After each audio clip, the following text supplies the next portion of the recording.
हाय, hello, नमस्कार. Welcome to my channel. आज मी तुमच्या सर्वांसोबत माझा इव्हनिंग रुटीन शेअर करणार आहे. साधाच रुटीन आहे. डेलीप्रमाणे आपली जी संध्याकाळची पूजा वगैरे असते ते सर्व मी करत होती. पण इव्हनिंग रुटीन ह्यासाठी शेअर करत होती ना, की मला तुमच्या सगळ्यांसोबत काहीतरी शेअर करायची एक गोष्ट. ती म्हणजे देवाबद्दलच आहे.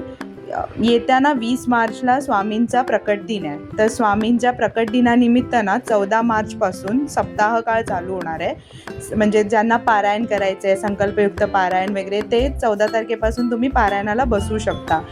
तर मी फक्त यासाठी सांगते ना, कारण मी गेल्या 3-4 वर्षापासून स्वामींच्या सेवेत आहे.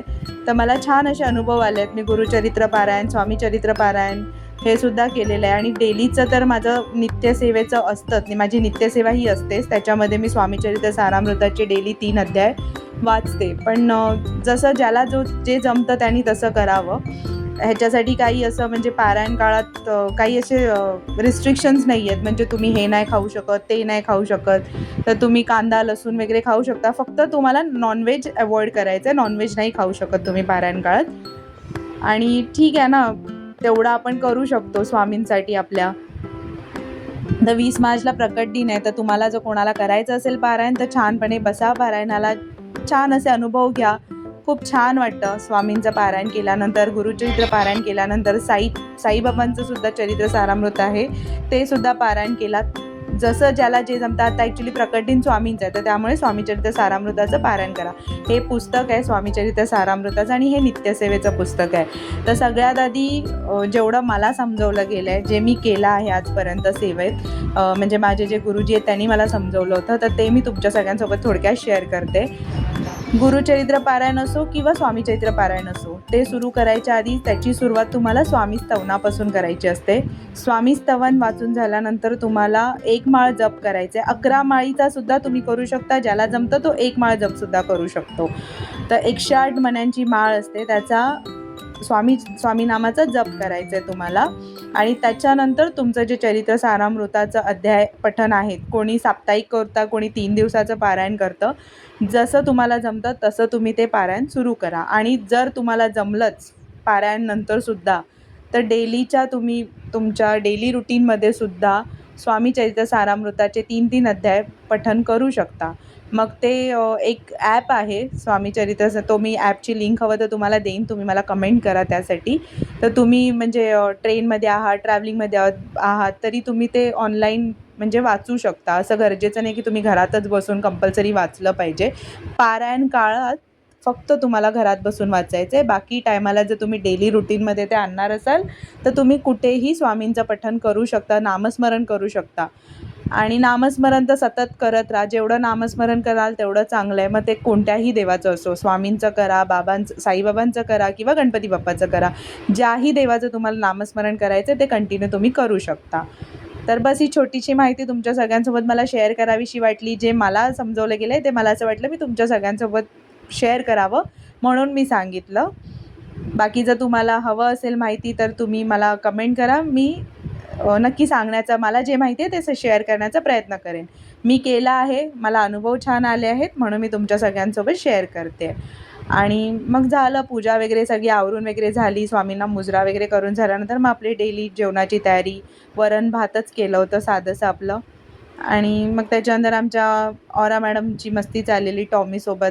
टॉमी हा स्ट्रे डॉग आहे, पण त्याला मी अडॉप्ट केलं आहे. तो माझ्याचकडे असतो, म्हणजे जेवायला, झोपायला. थोड्या वेळासाठी तो फक्त खाली जात असतो.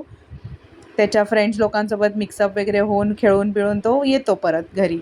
मग हे सगळं मस्ती वगैरे ह्यांना आवरून वगैरे नंतरला मी आणि नेहा निघालो होतो. थोडं म्हटलं वॉक करून येऊया बाहेर जाऊन. थोडं हार वगैरे मला घ्यायचे होते. मग थोडं पाणीपुरी दिसली तर मोह आवरला नाही. मग पाणीपुरी वगैरे आम्ही खाल्ली आणि नंतरला जे हवं होतं मेन काम आमचं, हार, फ्रूट्स वगैरे ते सर्व घ्यायचं होतं, ते घेतलं. आणि इथे गेल्यानंतर लकीली मला चाफ्याची फुलं भेटली, तर मी ती घेतली. बघा, छान अशी चाफ्याची फुलं भेटली होती. मग घेतली फटाफट, ते घेऊन सर्व आलो घरी. घरी आल्यानंतर आता बघालच तुम्ही पुढे आमच्या ऑरा फ्लेरी आमचं कसं माझं वेलकम करतात. डेलीच आहे ते, कधी कुठेही जाऊन या, त्यांचं असतंच की काय आणलं आहे पहिला दाखव. लहान बाळाचं कसं असतं तसंच सेम. आणि फ्लरीचं आमच्या भलतंच असतं, जाऊन बारदन उचलून घेऊन येणार पायबी पुसायसाठी. एकदम किती वेळा कुठूनही जाऊन या, त्यांची मस्ती चालूच असते. असो, ठीक आहे, आपली माझीच म्हणजे माझीच मुलं आहेत ती शेवटी. बोलत नसले म्हणून काय झालं, माझीच आहेत शेवटी ती. आता त्यांचा जेवणाचा सुद्धा टाईम झाला होता, तर मग त्यांचं पहिलं आवरून घेतलं, जेवण वगैरे त्यांना दिलं. त्याच्यानंतर टॉमी तेव्हा आला नव्हता वरती, तो खालीच खेळत होता आणि नंतरला मग त्यांचं आवरून झाल्यानंतर मी जेवायला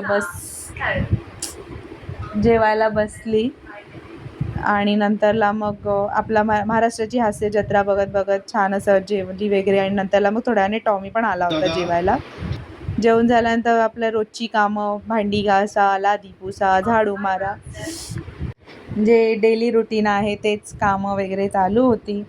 तर असा त्याच्यानंतरला मग झाडू वगैरे मारत ही बघा, हिला भेटली होती अगरबत्तीची काठी आमच्या मॅडमना ऑराला. तर मग ती काढून घेतली तिच्याकडनं, कारण चांगलं नाही ते. तिला काही भेटलं की ती तोंडात टाकत असते, तर मला खूप सांभाळून सगळ्या गोष्टी कराव्या लागतात. नंतर काय, टॉमीला पण बाहेर जायचं होतं, त्याला बाहेर पाठवून दिलं खालती. त्याचं जेवण वगैरे झालं होतं. मग आपलं सर्व झाडू पोछा वगैरे केलं, सर्व पुसून वगैरे घेतलं. आवरून झाल्यानंतर मग आमच्या फ्लेरी मॅडमचा वॉक होता, ते तिला वॉकला वगैरे घेऊन गेली खालती जाता आता परत टॉमी आला सोबत. मग त्यांचा तो असतोच सोबत सतत आपला, हा बघा तिच्यासोबत आपला फिरत असतो, वॉकला वगैरे असतो. नंतरला मग वॉक वगैरे छान झाला आणि घेऊन आली घरी तिला. तिच्या निमित्ताने माझासुद्धा वॉक होऊन जातो थोडाफार जेवल्यानंतर वगैरे. ऑराला पण नेतो, पण ऑराला खूप कमी नेलं जातं वॉकला, कारण ती वॉशरूममध्येच जाते टॉयलेट वगैरेसाठी. त्यामुळे तिला जास्त नाही नेत खाली, मी खूप कमी नेते. तिची थोडं तिला तब्येत वगैरे खराब झाली होती, म्हणून जास्त खाली नाही नेत तिला, खूप कमी नेते. झालं बस, हाच होता आजचा रुटीन, माझा डेली रुटीन म्हणजे इव्हनिंग रुटीन मी तुमच्या सगळ्यांसोबत शेअर केला. जर तुम्हाला माझा व्हिडिओ आवडला असेल तर व्हिडिओला लाईक करा, शेअर करा आणि सबस्क्राईब करा. तोपर्यंत सगळ्यांना बाय आणि सगळ्यांना ओम साईराम.